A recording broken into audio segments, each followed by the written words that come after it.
Bonsoir Rudy. Bonsoir Julien. C'est un peu votre quotidien ce qu'on vient de voir. Quand je sors des studios, c'est un peu comme ça tous les jours, c'est dur. Allez, on commence ce journal des sports avec le Classico forcément et on va démarrer avec l'OM. Le Classico, ça se rapproche et bien sûr c'est l'effervescence autour de ce match. À Marseille, on ne parle plus que de ça et bien sûr tout tourne autour de cette rencontre, même la presse. Regardez plutôt ce qu'a publié ce matin le journal local La Provence, cette photo de Zlatan Ibrahimovic portant le maillot d'Olympique de Marseille, et cela pour illustrer la réponse au sondage: quel joueur du PSG aimeriez-vous voir à l'OM? Ça s'appelle, si je peux me permettre, ça s'appelle un fantasme, ça. Alors là, c'est plus qu'un fantasme, c'est au-delà. Alors là, au moins, c'est clair, c'est Zlatan qui va le voir à Marseille, et il a donc la tunique olympienne sur le dos. Dans les faits, donc ça, c'est niveau chiffon, mais c'est la panique à Marseille, et pour cause, on vend de plus en plus de maillots du PSG, chose impensable il y a quelques années.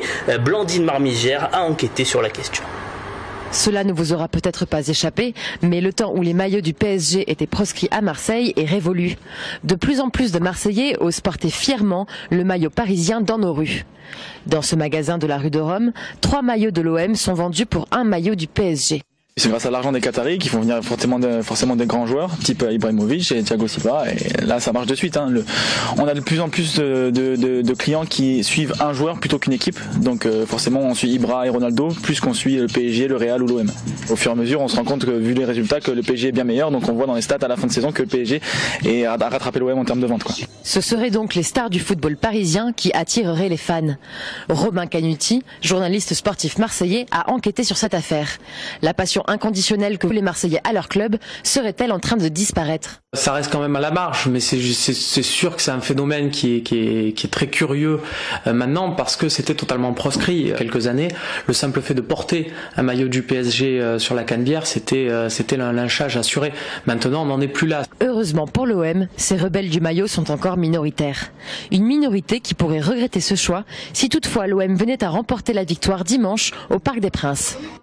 Et oui, ils vont le regretter. Et autre info qui, comme les maillots du PSG sur la canebière, a quelque peu énervé José Anigo. Le maintien du match OM Nice au 7 mars. L'entraîneur avait pourtant fait des pieds et des mains pour le reporter, car trop proche du match amical des Bleus face aux Pays-Bas qui se joue le 5 mars. Et bien la LFP n'a rien voulu savoir. Le match se jouera donc bien le 7. Je reviens juste sur le sujet qu'on vient de voir, si je peux me permettre.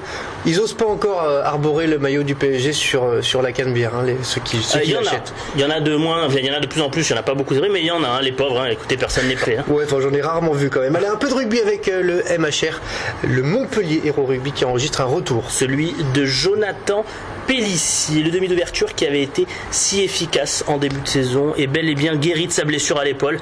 Un renfort de taille pour Fabien Galtier qui se réjouit de ce retour avant le match face au Stade Parisien. Encore une opposition du Sud face à Paris, et le principal intéressé n'a lui qu'une hâte, c'est de reprendre la compétition.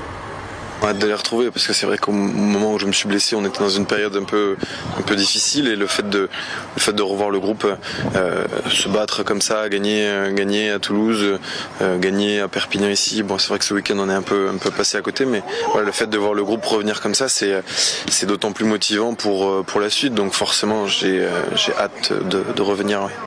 Et on nous dit qu'il faut aller vite, alors on va parler handball avec la Coupe de France. Je mets le mode turbo. L'USAM jouait un match avancé les 8e de finale de la Coupe de France. Ce soir, les Nîmois sont éliminés par Chambéry. Ce soir, score final 30-37 en faveur des Savoyards. À noter, Aix jouera vendredi à Saint-Raphaël, tandis que le choc de ces 8e se tiendra ce dimanche avec Montpellier qui reçoit le Paris Saint-Germain. Comme c'est bizarre, décidément, ce sera le jour des classicos. Et pour terminer, on va parler de tir à l'arc. Avec le championnat du monde indoor qui a débuté aujourd'hui à Nîmes, la cité des arènes qui est devenue au fil des années l'une des places fortes des archers mondiaux. Hier soir, c'est donc au milieu de ces arènes que s'est déroulée la cérémonie d'ouverture en présence de notre Robin des Bois, maison qui met toujours dans le mille Olivier Michel.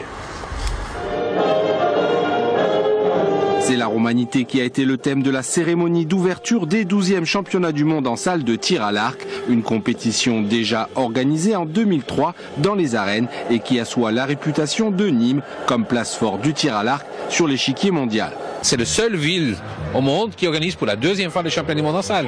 C'est clair, on a aussi les Jeux Olympiques, le championnat du monde extérieur, mais au niveau en salle, c'est la compétition la plus importante. Durant 6 jours, ce sont les 400 meilleurs archers mondiaux de 50 nationalités différentes qui vont se disputer les titres en arc à poulie ou en arc classique. Porte-drapeau de la délégation française, Pierre Deloche est un favori, actuel numéro 1 mondial et champion d'Europe 2013. Il vient malgré tout sans pression. La pression, elle n'est pas vraiment là. Je vais pas dans la course au titre ou pas. Les duels sont tellement serrés, je peux pas me permettre de penser à un titre, même si je sais que j'en suis capable tout au fond. Après les qualifications, place demain, jeudi 27 février, aux phases éliminatoires qui mèneront ce week-end aux phases finales. Le président de la Fédération française a affiché la couleur et espère au moins 3 à 4 médailles. Au total, 16 titres de champion du monde seront décernés à Nîmes ce week-end. Merci Rudy. Je vous en prie Julien.